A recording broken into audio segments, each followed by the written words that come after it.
vida lá fora difícil, cheia de lutas, de batalhas, de enfrentamentos, porque é inerente ao ser humano essas coisas. Porém, é vontade de Deus que cada um de nós tenha intimidade com Ele a tal ponto que os enfrentamentos, por maiores que eles pareçam, e eu falo disso na meditação de hoje à noite, ainda que pareça maior que nós, maior que as nossas forças, nós venhamos continuar crendo que acima de tudo que pareça, que vai até nos sucumbir, está o Deus que nós servimos. Acima de todas as coisas, acima de todo o poder, acima de toda potestade, acima de toda força, acima de tudo. Então eu quero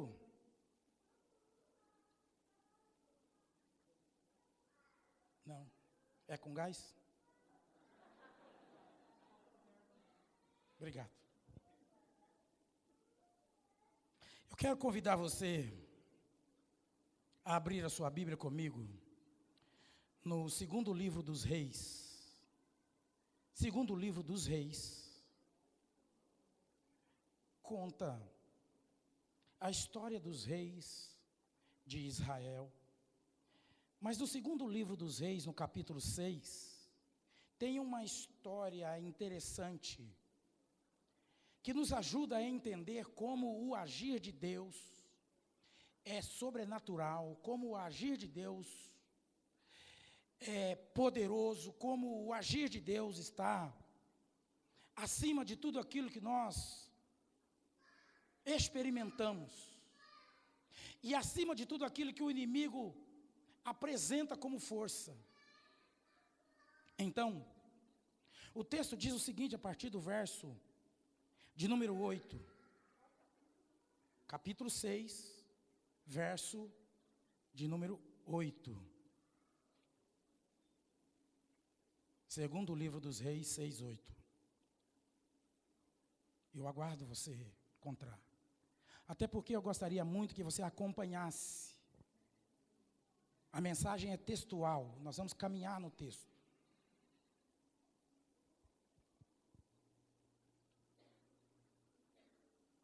Segundo livro dos Reis.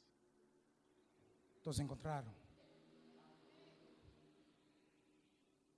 Muito bem. Capítulo 6, verso 8. A perícope conta a história de uma guerra entre duas nações. Os sírios, ou a Síria contra Israel. Diz assim, o rei da Síria, verso 8. O rei da Síria fez guerra a Israel e, em conselho com os seus oficiais, disse, em tal e em tal lugar estará o meu acampamento. Mas o homem de Deus mandou dizer ao rei de Israel, guarda-te de passares por tal lugar, porque os sírios estão descendo para ali. O rei de Israel enviou tropas ao lugar de que o homem de Deus lhe falara e de que o tinha avisado. E assim se salvou, não uma, nem duas vezes. Então, tendo-se turbado com este incidente, o coração do rei da Síria chamou os seus servos e lhes disse, não me farei saber quem dos nossos é pelo rei de Israel? Respondeu um dos seus servos, ninguém, ó rei, meu senhor.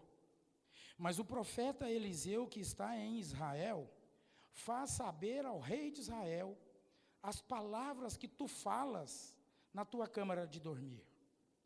Ele disse, ide e vede onde está o profeta para que eu mande prendê-lo. Foi-lhe dito, eis que está na cidade de Dotã. Então enviou para lá cavalos, carros e fortes tropas. Chegaram de noite e cercaram a cidade. Tendo-se levantado muito cedo, o moço do homem de Deus e saído, eis que tropas, cavalos e carros haviam cercado a cidade. Então o seu moço lhe disse: ai, meu senhor, que faremos? Ele respondeu: não temas, porque mais são os que estão conosco do que os que estão com eles. Orou Eliseu e disse: Senhor, peço-te que lhe abras os olhos para que veja. O Senhor abriu os olhos do moço, e ele viu que o monte estava cheio de cavalos e carros de fogo em redor de Eliseu. E como desceram contra ele, orou Eliseu ao Senhor e disse: fere, peço-te, esta gente de cegueira. Feriu-a de cegueira conforme a palavra de Eliseu. Então Eliseu lhes disse: não é este o caminho, nem esta a cidade. Segue-me, e guiar-vos-ei ao homem que buscais. E os guiou a Samaria. Tendo eles chegado a Samaria, disse Eliseu: ó Senhor, abre os olhos destes homens para que vejam. Abriu-lhes o Senhor os olhos, e viram, e eis que estavam no meio de Samaria. Quando o rei de Israel os viu, perguntou a Eliseu: feri-los-ei? Feri-los-ei, meu pai? Respondeu ele: não os ferirás. Fere aqueles que fizeres prisioneiros com a tua espada e o teu arco. Porém a estes, manda pôr-lhes diante pão e água, para que comam e bebam, e tornem a seu senhor. Ofereceu-lhes o rei grande banquete, e comeram e beberam. Despediu-os, e foram para o seu senhor. E da parte da Síria, não houve mais investidas na terra de Israel. Louvado seja o nome do Senhor pela sua palavra. Nós te louvamos e te agradecemos, ó Deus, pela sua poderosa palavra. E nós queremos, ó Pai, que o Senhor ministre no nosso coração. Opere, fale, renove, transforme, desafia, cura, liberta nesta noite. Faça, cumpra em nós o querer e o realizar do Senhor. É a nossa oração, com gratidão, em nome de Jesus. Amém? Tema da mensagem: a vitória que vem por meio da oração. Você quer ter vitória? Eu vou te dar uma nova chance para a maioria. Você quer ter vitória? Deus quer te dar vitória. Deus quer nos dar vitória. Depende de algumas atitudes. Depende do nosso posicionamento. Depende da nossa fé. Depende da nossa consagração. Depende da nossa confiança. Depende da nossa busca. Depende do nosso envolvimento com o Senhor, com a sua obra, com a sua igreja. Dois povos, o texto fala sobre dois povos ou duas nações que estão prestes a entrarem em guerra. Está aí no verso de número 8. O rei da Síria fez guerra a Israel e em conselho com os seus oficiais disse: em tal e em tal lugar estará o meu acampamento. Havia ali uma estratégia de guerra. É comum quando duas nações vão se enfrentar, militarmente falando. Eles planejam estratégia. Como é que nós vamos ter êxito? Vamos ganhar essa guerra, vamos vencer o adversário. E o rei da Síria programou ficar em um determinado lugar, se esconderem num determinado lugar e pegar Israel de surpresa, pegar o povo de surpresa. O que eles não contavam é que havia em Israel um homem de Deus. Diz aí o verso de número 9. Mas o homem de Deus mandou dizer ao rei de Israel: guarda-te de passares por tal lugar, porque os sírios estão descendo para ali. Havia um fator que os sírios não estavam considerando. No meio de uma guerra, na eminência de uma guerra, tinha um homem de Deus. Um homem de Deus que trazia revelação ou revelações da parte de Deus para o rei de Israel, para que eles se precavessem, para que eles não passassem pelo lugar aonde o exército inimigo estava armando uma emboscada, para que não fossem pegos de surpresa. Havia, da parte do homem de Deus, essa revelação, esta advertência ao rei de Israel. Assim como há homens de Deus nos nossos dias, que traz da parte de Deus advertências para o povo de Deus. Assim como há homens de Deus nos nossos dias, que traz revelação pela palavra, que traz instrução pela palavra, que faz advertências pela palavra, para que o povo de Deus também não seja pego de surpresa pelo inimigo. Assim, como há homens de Deus, hoje para advertir o seu povo, para que o povo de Deus guarde os seus pés de andar por determinados lugares. É o que está no verso 9. Mas o homem de Deus mandou dizer ao rei de Israel: guarda-te de passar por tal lugar, porque os sírios estão ali. O inimigo está à espreita ali. Hoje fica uma advertência, para que nós também tenhamos cuidado onde temos colocado os nossos pés, quais os caminhos temos andado, onde temos trilhado, que terreno temos pisado. Será que ali também não há um inimigo na espreita? Será que ali também, ou onde andamos, não tem um inimigo querendo nos pegar desapercebidos? O rei de Israel se livrou algumas vezes das ciladas do inimigo, dos sírios. E o texto diz isso aí no versículo de número 10. O rei de Israel enviou tropas ao lugar de que o homem de Deus lhe falara e de que o tinha avisado. E assim se salvou, não uma, nem duas vezes. Deus os preservou. Deus os livrou, porque deram ouvidos ao homem de Deus. A palavra de Deus genuinamente pregada, genuinamente ensinada, ela nos ajuda, ela nos dá entendimento para que nós saibamos também por onde andar, por qual caminho trilhar, qual deve ser a nossa caminhada, para que também não sejamos pegos pelas astutas ciladas do diabo, como diz as Sagradas Escrituras. É interessante que nós precisamos estar atentos, pois o inimigo ainda quer pegar os desapercebidos.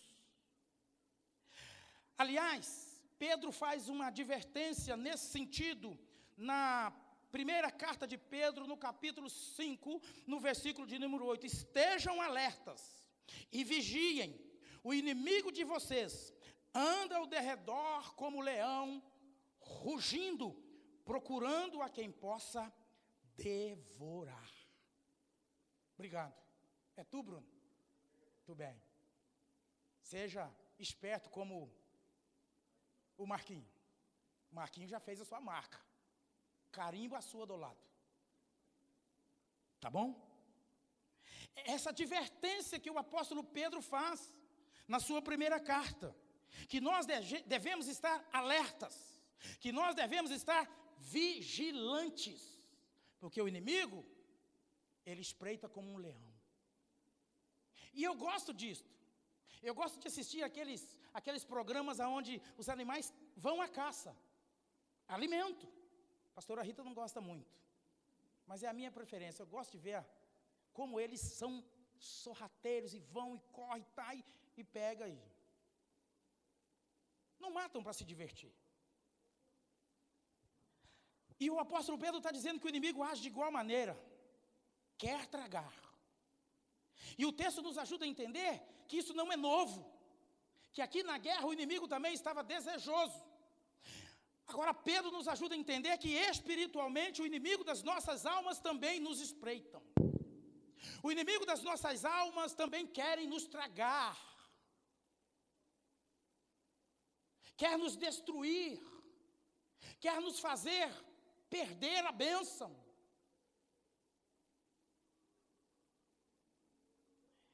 Agora, o que nós podemos aprender com esta batalha entre dois povos? Eu enumerei algumas coisas que vai ser de extrema importância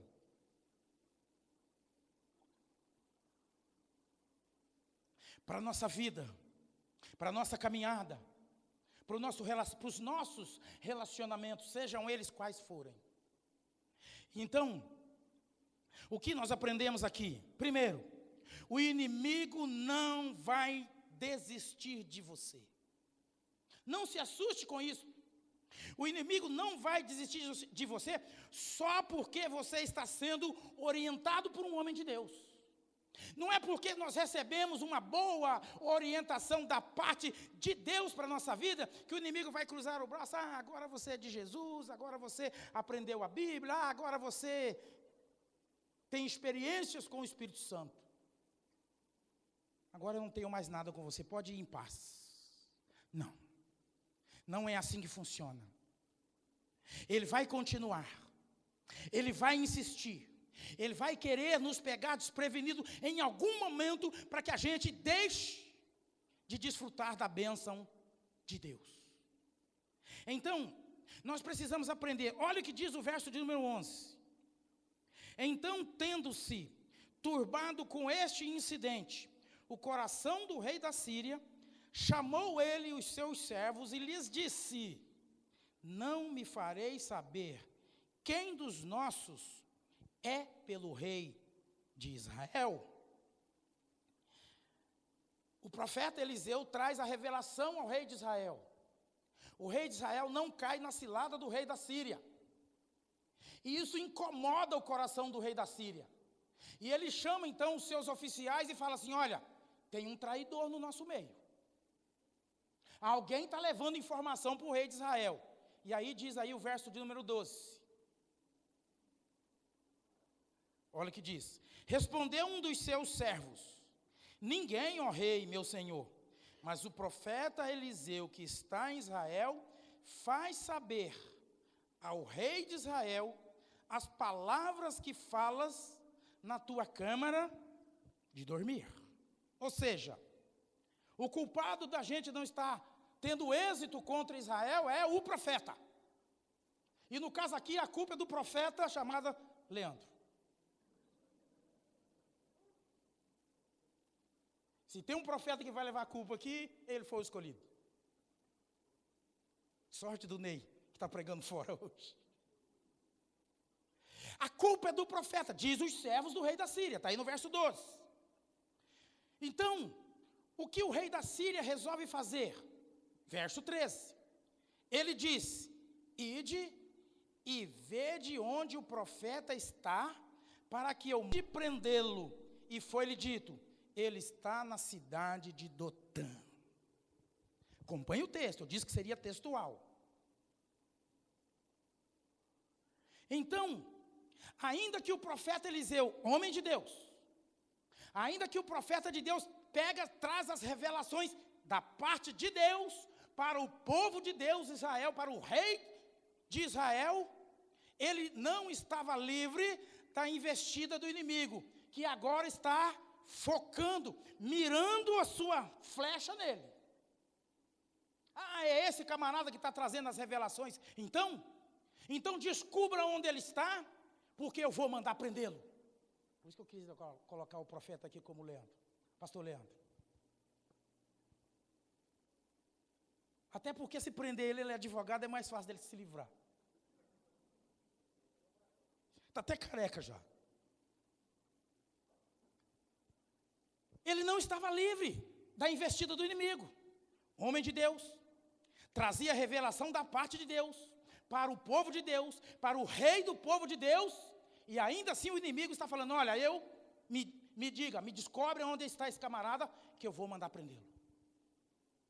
Então, ainda que sejamos profetas, ainda que sejamos homens e mulheres de Deus, ainda que sejamos consagrados, ainda que sejamos fiéis, ainda que sejamos instrumentos poderosos nas mãos de Deus, ainda assim somos alvos das artimanhas, dos ardis, dos dardos inflamados do inimigo.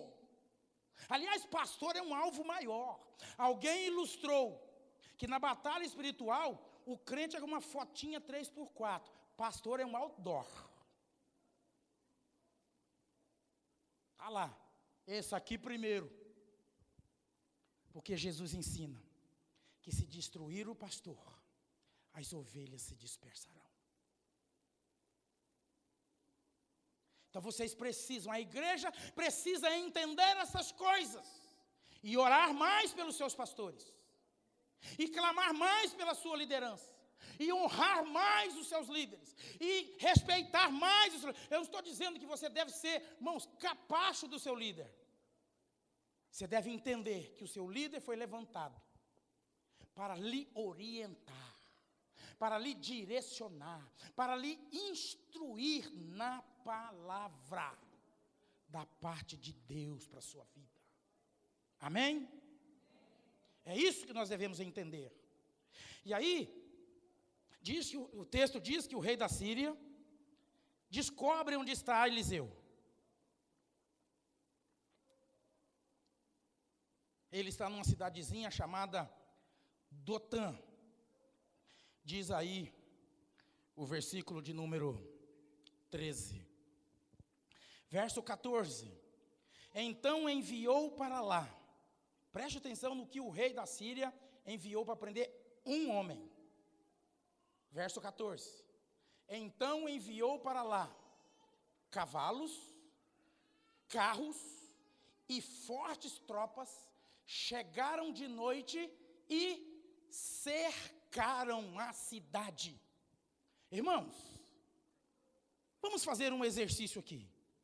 Quantos homens vocês acham que precisa para cercar uma cidade, por menor que ela seja? Vamos pegar uma cidadezinha, que pega aqui essa região aqui, o São Gabriel, o São Miguel, que são bairros pequenos aqui, em torno da igreja. Pegando aqui, ó, subindo aqui, lá na avenida, descendo lá na Câmara Municipal e fechando, uma pequena cidade de meia dúzia de rua. Quantos homens precisa para cercar essa cidade? 100? Eu acho que é pouco. 500, vai. Dá para cercar? Não, então 1000, vamos dobrar esse negócio. 1000 homens dá para cercar? Eu acho que dá mais. Mas vamos ficar com 1000? 1000 homens para prender um. Tem lógica? Humanamente falando, tem lógica? E esses homens estavam armados com fortes, lá diz o texto, cavalos, enviou para lá cavalos, carros e fortes tropas. E ainda com um fator surpresa, chegaram de noite e cercaram a cidade. É assim que o inimigo faz conosco, irmãos. Parece que ele é muito forte. Ele vem sorrateiramente. E às vezes nós somos pegos numa situação que parece que nós vamos ser engolidos. A situação se complica na vida. A situação se complica na família. A situação se complica no trabalho.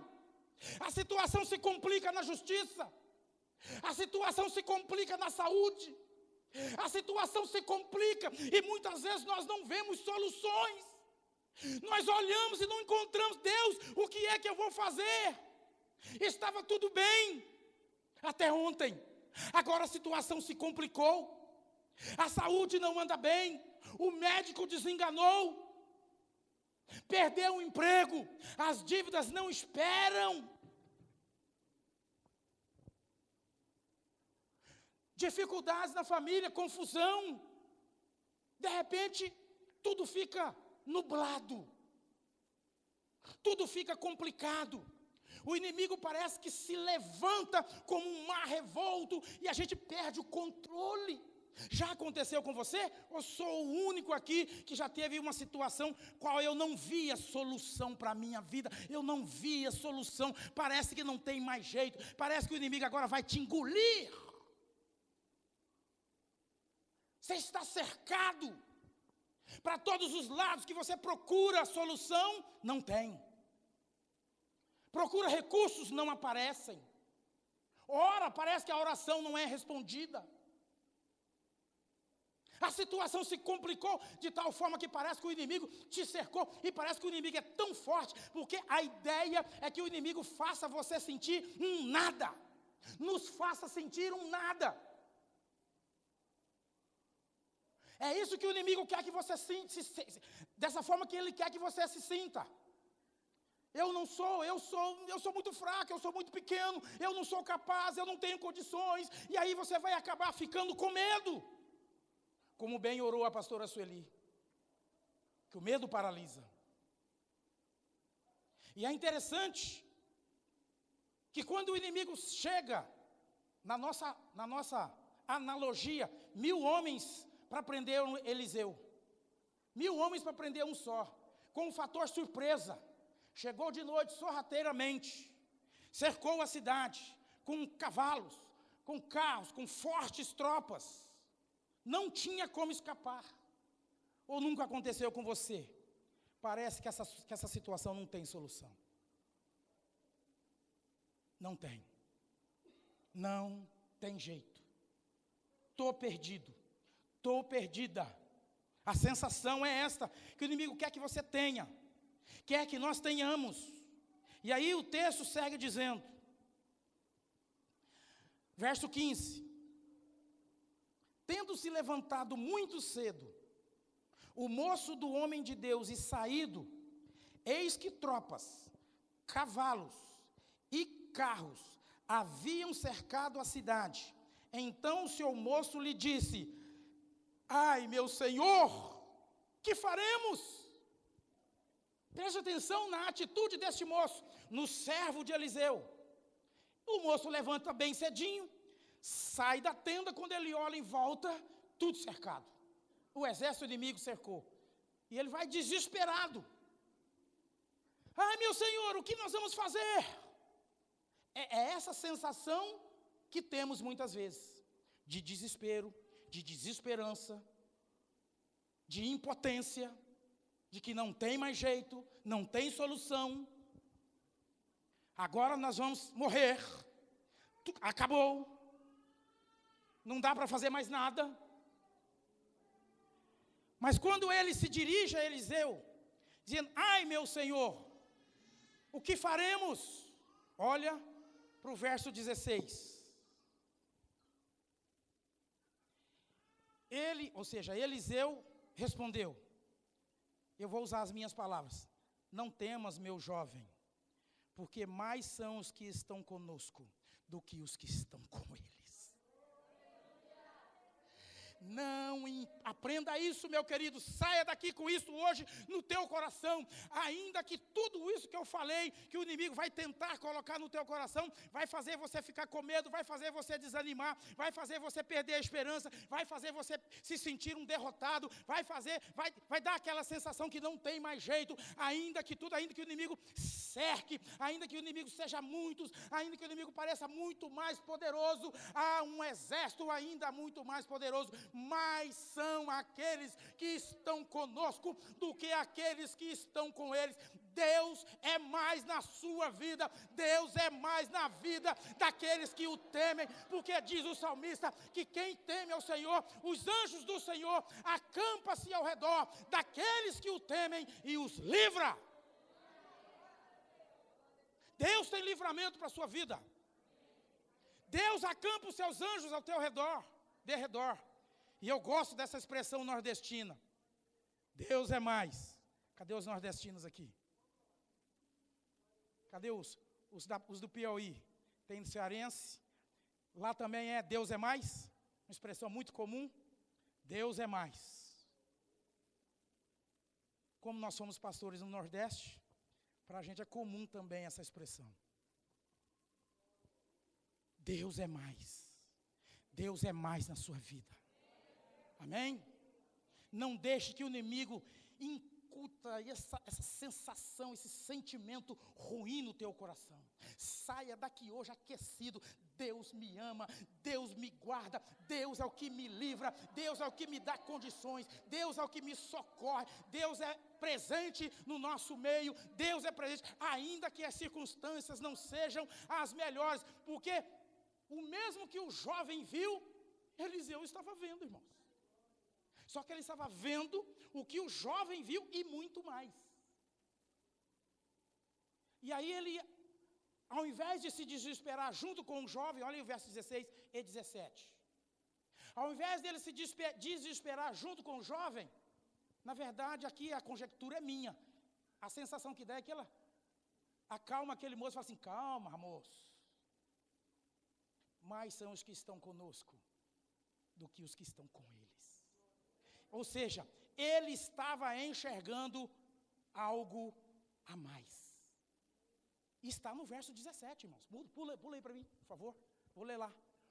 Orou Eliseu e disse, Senhor, peço-te que lhe abras os olhos, para que veja. O Senhor abriu os olhos do moço, e ele viu que o monte estava cheio de cavalos e carros de fogo em redor de Eliseu. Assim como Deus acampa os seus anjos ao nosso redor. Ele estava vendo algo que o jovem não via. Agora, por que Eliseu ora para que Deus abra os olhos do moço? Não foi o mesmo moço que viu os montes cheios, lá o exército da Síria? Não foi ele que saiu cedinho? Quando ele olha em redor, está tudo cercado, então ele enxergava. Fisicamente. Eliseu ora para que Deus abra os olhos espirituais desse moço. Senhor, abra-lhe os olhos espirituais para que eles vejam. E a nossa oração nessa noite é para que Deus abra não só os meus olhos, mas abra os teus olhos espirituais, para que você veja, para que você entenda que Deus, ainda que humanamente a gente não consiga ver, espiritualmente Deus está agindo, espiritualmente Deus está operando, espiritualmente Deus está livrando, espiritualmente Deus está acampando os seus anjos, espiritualmente Deus está preparando uma vitória para a sua vida. Tenha essa fé, tenha essa esperança, tenha essa sensação, esse sentimento. Não importa o tamanho da dificuldade, não importa o tamanho da sua luta, não importa o tamanho dos seus enfrentamentos, tira os seus olhos das circunstâncias, coloca os seus olhos naquele que é o autor e consumador da nossa fé, porque é Ele que tem vitória para a minha e para a sua vida. Só Ele tem vitória verdadeira, acima das circunstâncias, acima dos poderes, acima dos exércitos, acima dos reis, acima das nações. Não há poder maior. Nosso Deus é detentor de todo poder, de toda autoridade, está nas mãos dEle. Todo poder, toda autoridade está nas mãos do nosso Deus. Saia com essa fé, meu irmão, minha irmã. Não saia daqui diferente, por favor. Porque se você está na luta, você vai começar a ver vitória. Você vai começar a ver a circunstância mudar. As coisas vão começar a se resolver. Seja lá o que for, coloca diante de Deus em oração. Senhor, me ajuda. Senhor, acampa. Senhor, eu me aproprio dessa palavra. Que é se apropriar? Ela sair do papel, entrar na minha mente, no meu coração, para que se torne realidade na minha e na sua vida. E você veja a glória de Deus se manifestando, te dando vitória, te abençoando.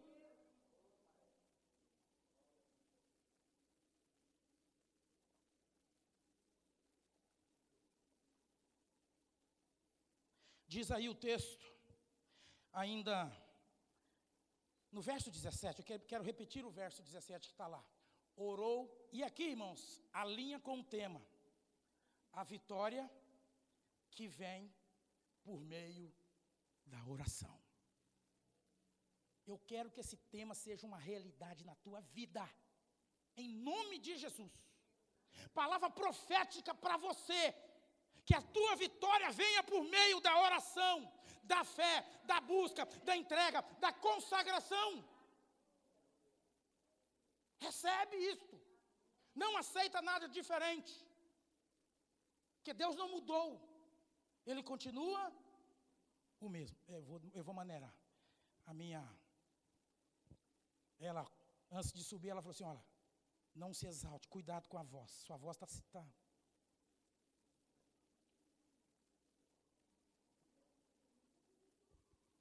Deus já me curou, irmã. Irmãos, olha o que diz a sequência do texto, verso 18. Por favor, Bruno.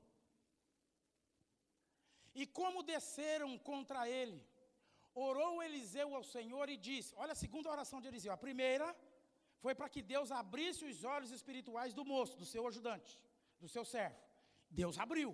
E ele viu que em redor de Eliseu tinha lá carros, carruagens de fogo em redor de Eliseu. Ou seja, o inimigo até veio, mas Deus já estava dando o livramento. Amém? Mas ainda assim, irmãos, o que é que nós aprendemos a mais aqui? Ainda assim, diz o verso 18, e como desceram contra Eliseu. Ou seja, ainda que tinha lá um exército com carruagem de fogo em redor de Eliseu, o inimigo não parou não. Por isso que nós precisamos estar atentos. A gente acha que quando está tudo muito bem, estamos livres, nada vai nos atingir. O inimigo parou de tentar, de atacar, de agir sorrateiramente. Não.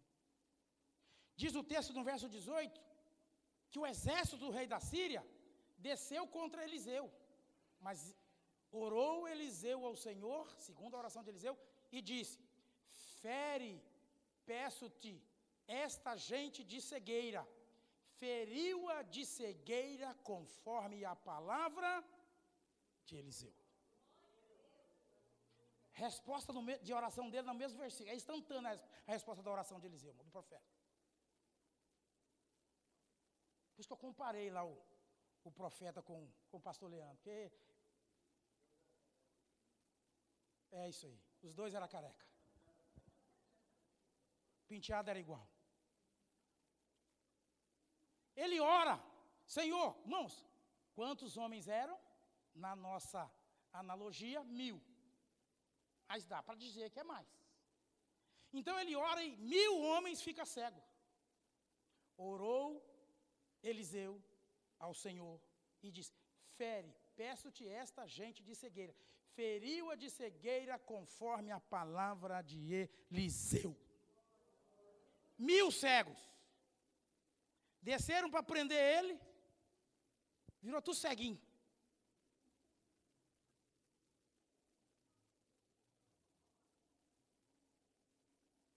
E aí diz o texto, irmãos, que Eliseu continua a conversar com eles. Diz o verso 19. Então Eliseu lhes disse, não é este o caminho, nem esta a cidade. Segue-me, e guiar-vos-ei ao homem que buscais. Eu esqueci até o esboço.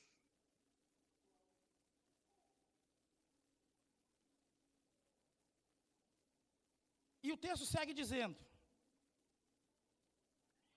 Verso 20. Tendo ele chegado a Samaria. Não, verso 19 ainda. Guiai-vos-ei o homem que buscais. E os guiou a Samaria. Tendo ele chegado a Samaria. Irmãos, para pensar comigo. Samaria era a capital de Israel. O rei da Síria estava em guerra contra quem? Contra Israel. Estava armando emboscada contra quem? Contra o rei de Israel. E onde é que o profeta vai levar esse povo? Está aí no versículo seguinte. Tendo ele chegado a Samaria, primeiro ele orou e falou: tira a visão dele, fica cego. Aí ele disse: olha, não é este o lugar, não é este o lugar, e nem é este o homem que vocês buscam. Eu vou levar vocês lá. Bonzinho esse profeta, né? Eu vou levar vocês lá. E aí está o verso 20. Tendo eles chegado a Samaria, terceira oração de Eliseu. Disse Eliseu: ó Senhor, abre os olhos desses homens para que vejam. Abriu-lhes o Senhor os olhos e viram. E eis que estavam no meio de Samaria, capital de Israel. O reino dividido. Uma capital era Samaria, outra era Jerusalém.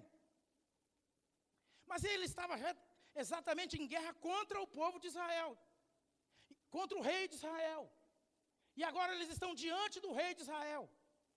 Só que numa situação diferente da que eles planejaram. E é interessante que Eliseu, ao orar, pedindo para que Deus abrisse os olhos daqueles 1000 homens na nossa conjectura, diz aí o verso 20 ainda, verso 20. Tendo eles orado, tendo eles chegado a Samaria, disse: ó Senhor, abre os olhos desses homens para que vejam. Abriu-lhes o Senhor os olhos e viram, e eis que estavam no meio de Samaria. Verso 21. Quando o rei de Israel os viu, perguntou a Eliseu: feri-los-ei? Feri-los-ei, meu pai? O rei também entrou em pânico. O que é que eu faço? Mato esse povo.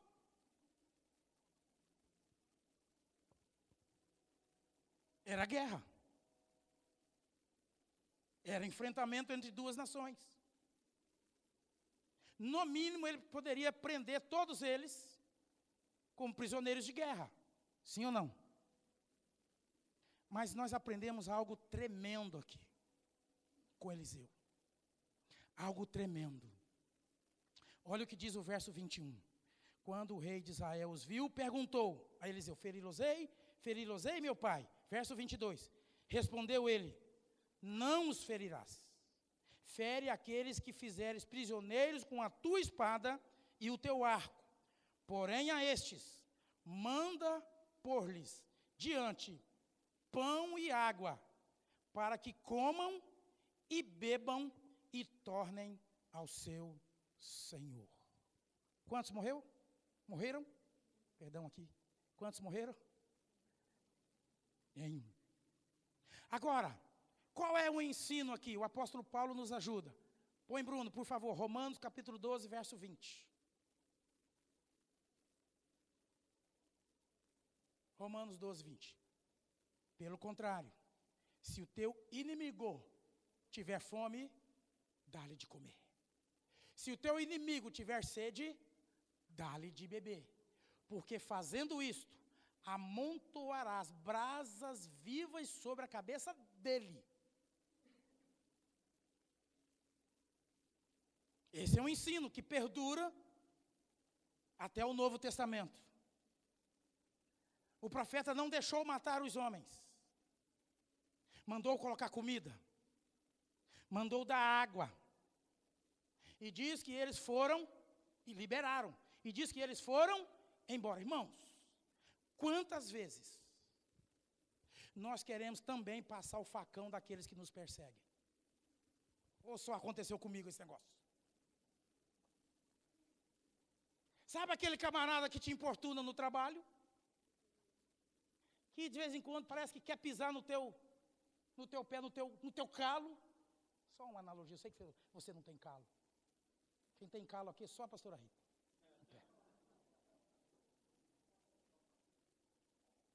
aquele camarada que quer puxar o seu tapete no trabalho, aquele seu vizinho que não te aceita porque você é crente. E às vezes a gente quer, antes de irmos ao Nordeste, no ano de 2006, nós morávamos em Barão Geraldo, tínhamos uma oficina, era a casa, nossa casa, do lado de um salão, que era a oficina, e no fundo tinha um vizinho, um casal de idosos. E esse idoso, ela nunca manifestou isso, mas ele não gostava de gente cor de Coca-Cola. Para não dizer preto, negão, grão de açaí, algumas coisas desse tipo. Caroço de açaí. Ele não gostava de preto. E aí ele me ofendia. A cozinha dele era bem no fundo. A oficina tinha o terreninho no fundo, eu guardava coisas lá. Quando ele ouvia a minha voz, ele começava a xingar e a ofender. Eu poderia processá-lo, eu poderia fazer um monte de coisa com ele. E ofendia. Eu não gosto desse negrinho. Preto para mim nem carro.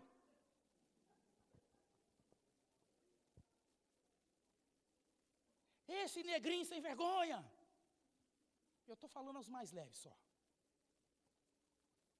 E aí no dia seguinte ele passava com um senhor, irmãos. Tinha seus 65 anos, eu acho. Passava com uma cecizinha bem cedinha para ir comprar pão na padaria, passava em frente à minha casa, saía. E aí tinha uma pé de castanhola assim em frente, e eu estava lá cedo varrendo as folhas, e quando ele vinha descendo, eu ia varrendo as folhas bem para o meio da rua assim, só para provocar. Ele brecava lá, ficava de lá olhando, esperando. Quando eu saía, ele passava. Quantas vezes ele brigava com a mulher, ofendia a mulher, xingava, falava, e eu falei assim, esse velho é muito folgado, eu vou lá falar com ele. Eu chegava na porta do fundo, Deus falava, não foi para isso que eu te chamei. E o Espírito Santo falava, volta e ora por ele. 5 anos, quase, sendo ofendido. Um dia, um dos nossos clientes, que vendia flores para o Ceasa, sobrou um monte de flor. Sabia que a pastora Rita gostava de flor. Passou lá e falou assim, olha, sobraram essas flores aqui, eu vou jogar fora, fica para vocês. Você quer? Quero. Começou a distribuir flores para os vizinhos. E aí ela falou para mim assim, vou levar flores para eles. Deu a volta para poder chegar na casa deles e eu fiquei lá atrás do muro. Senhor, tem misericórdia, Senhor, guarda a pastora Rita, Senhor, não permita, Senhor, dá livramento, Deus, tem misericórdia, não deixa ele maltratar minha mulher, não. Eu estou ouvindo a voz da Rita dentro da cozinha do homem. Eu falei, oxi, eu aqui preocupado, orando, e ela lá conversando. Ao invés de xingar, ao invés de fazer que nem um salmista, Senhor, quebra o dente dele. Nós oferecemos flores. Amansou aquele homem. E até hoje, o sobrenome dele é Baldinho. E todo mundo chamava ele de Seu Baldinho. E até hoje eu brinco com ele.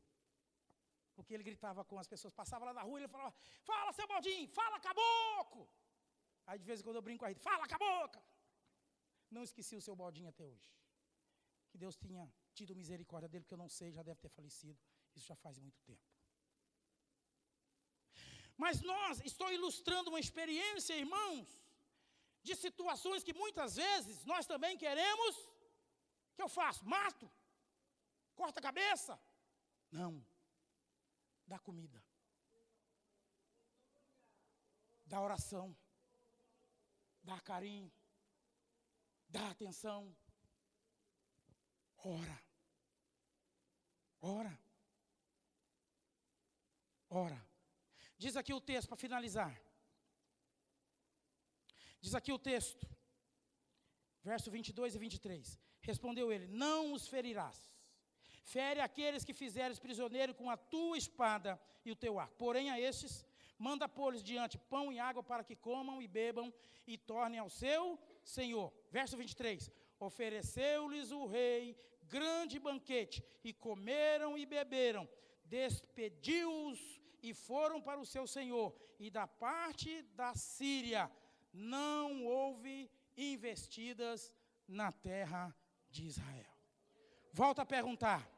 Era uma guerra entre duas nações. Amém? Quantos morreram? Nenhum. Como é que desenrolou essa guerra? Foi na batalha? Foi na espada? Foi no revólver? Não tinha, lógico. Não. Como é que desenrolou essa guerra? Na oração. Quer ter vitória? Vou exercitar aquilo que o pastor Ney ensinou aqui. Quer ter vitória? Quer ter vitória?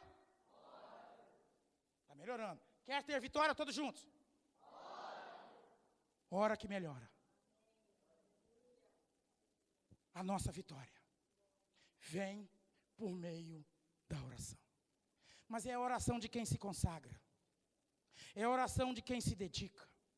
É a oração de quem realmente confia no Deus que serve. Amém? Nós vamos orar. Nós vamos orar. Dá para cantar alguma coisa aqui ou não? Enquanto eles cantam, louvam, eu quero que você venha para frente. Eu sei que essa